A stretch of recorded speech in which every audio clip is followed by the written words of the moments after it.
ओम श्री गणेशाय नमः. श्री गणेश पुराण क्रीडाखंड अध्याय 45. दिवोदासाची कथा. कीर्तीने कृत्स्मदाना प्रश्न केला, काशी क्षेत्र हे परमपवित्र असून शंकरादी देव तिथून का निघून गेले, हा माझा संशय दूर करावा. यावर कृत्स्मद सांगू लागले, पूर्वी काशीनगरात 12 वर्षेपर्यंत अनावृष्टी होऊन सर्वत्राचा नाश झाला. स्वाहा स्वधाकार बंद पडले. तेव्हा सर्व देवांनी शंकरास शरण जाऊन विनंती केली.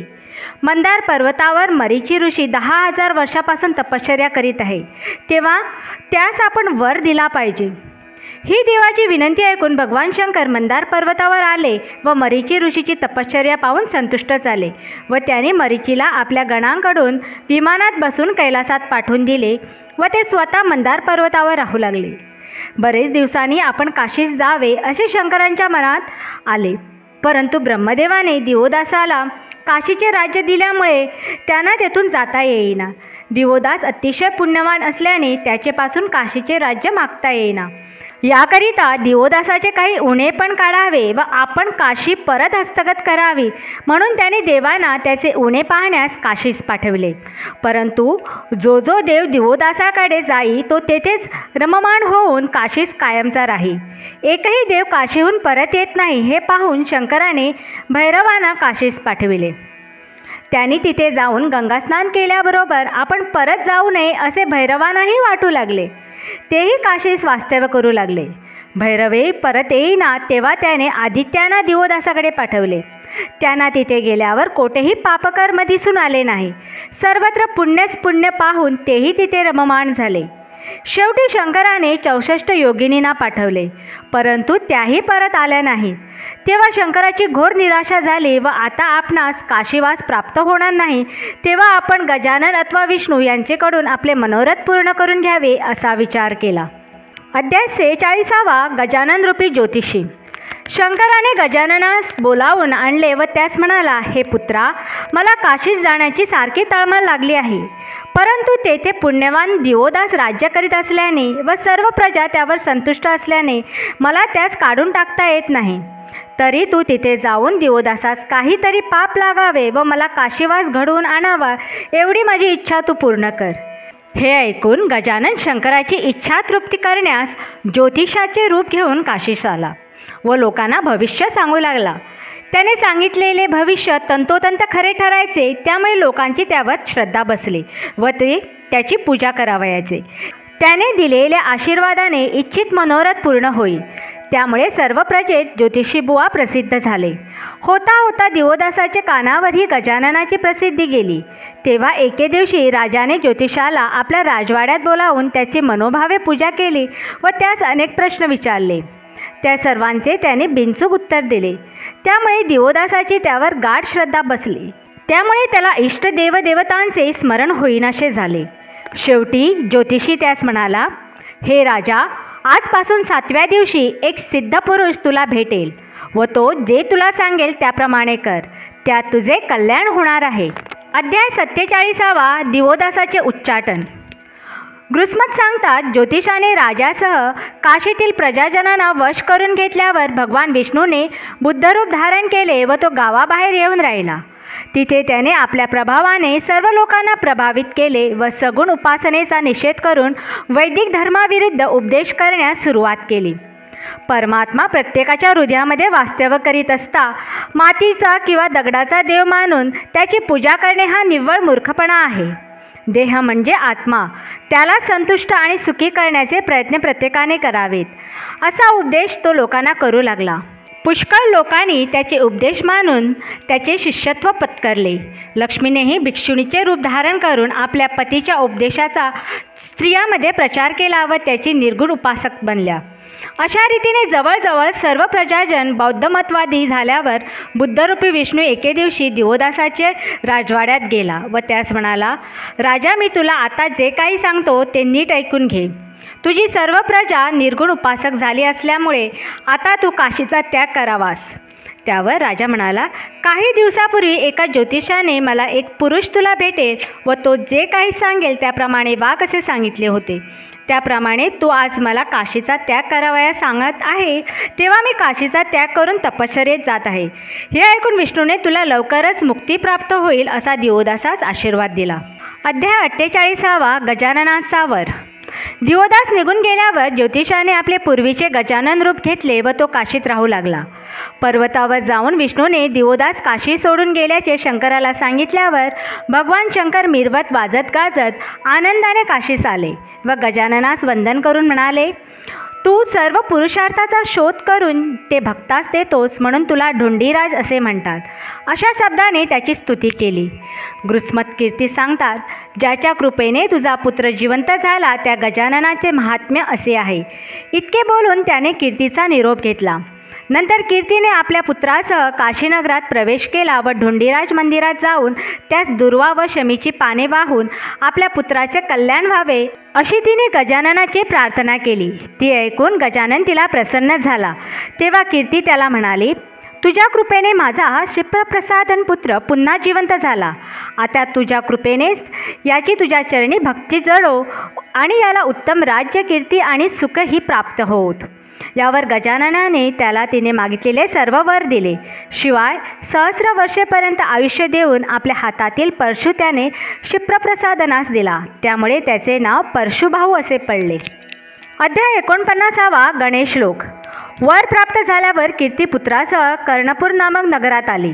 तेव्हा लोकांनी तिला ओळखले व पुत्रासह तिला पालखीत बसून वाजत गाजत राजवाड्यात आणले. राणी व राजपुत्रास पाहून राजास फार आनंद झाला व तो न्यायाने राज्य करू लागला. काही वर्षानंतर क्षिप्रप्रसादनास राज्य देऊन तो तपश्चर्येस निघून गेला. परशुभाऊने आपल्या अंगच्या सद्गुणांनी त्रिभुवनात कीर्ती मिळवली.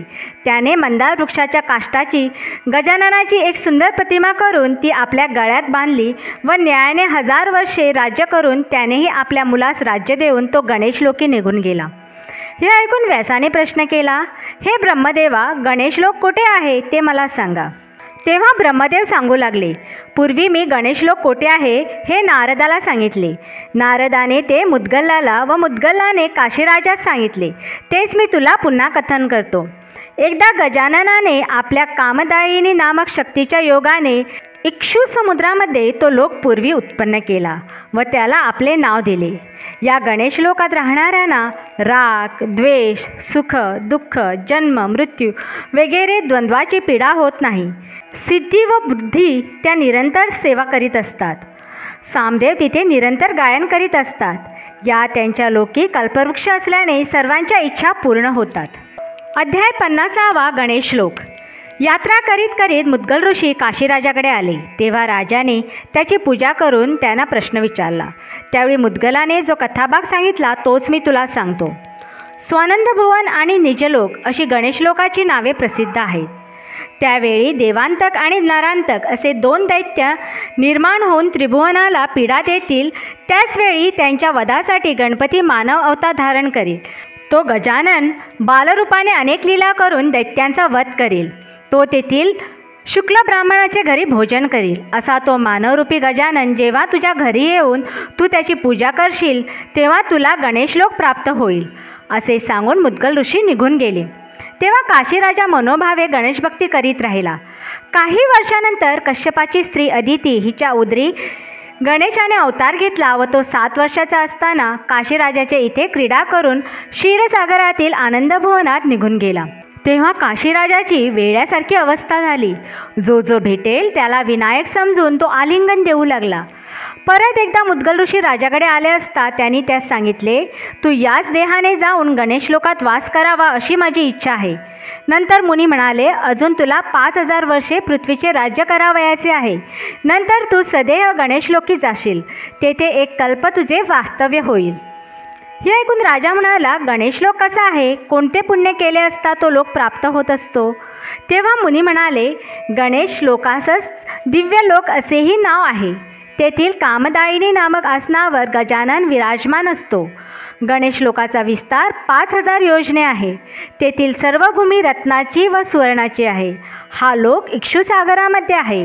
व्रते दाने केली तरी हा लोक प्राप्त होत नाही, परंतु ज्यावर गणपतीची कृपा असेल त्यालाच तो लोक प्राप्त होतो.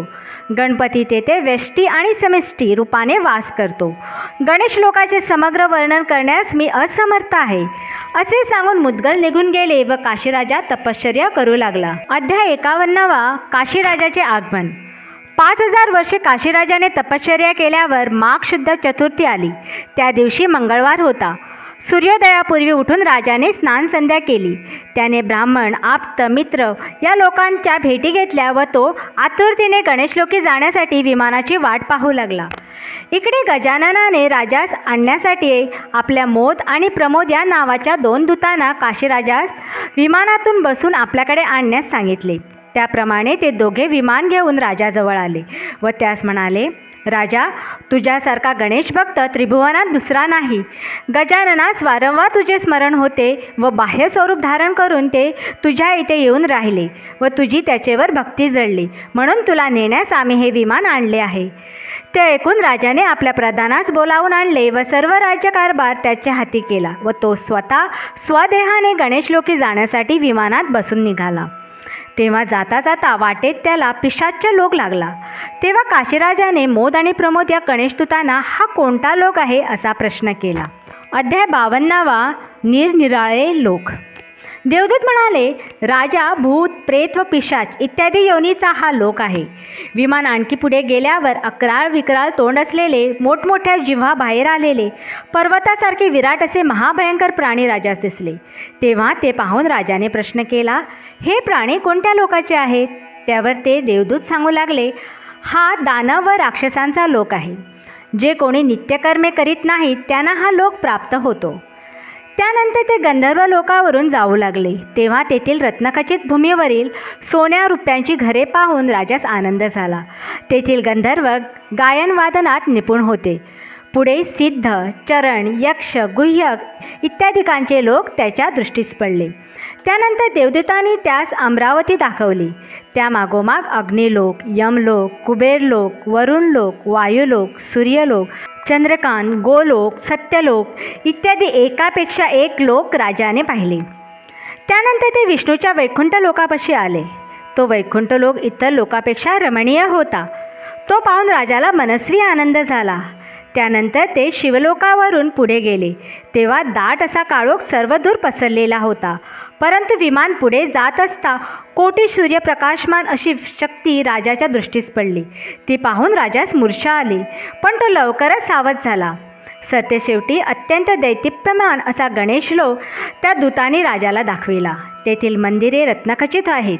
तेथील पुरुष व स्त्रिया अग्निप्रमाणे तेजस्वी होत्या. तेथील वायूने श्रमपरिहार होत होता. अशा इक्षुसागराचे तीरी गणेशलोकामध्ये काशीराजाचे विमान आले. अध्याय 53. गणेशलोक. ब्रह्मदेव व्यासास सांगतात, पुण्यवान काशीराजाने गणेशलोकात गेल्यावर तेथील इक्षुरसाचे प्राशन केले व नंतर ते गजाननास समीप आले. तेव्हा तो सहस्रकिरण नावाच्या कमलामध्ये पलंगावर निजला होता. सर्वत्र धुपाचा सुगंध दरवळला होता. काही वेळाने गजानन जागा झाल्यावर दूत देवास म्हणाले, महाराज, आपल्या आज्ञेप्रमाणे राजास आपल्या समीप आणले. ते ऐकून गजाननाने राजाकडे पाहिले. तेव्हा त्याच्या डोळ्यातून आनंदाश्रू वाहू लागले व कंठ दाटून आल्याने त्याचे मुखातून शब्द उमटेना.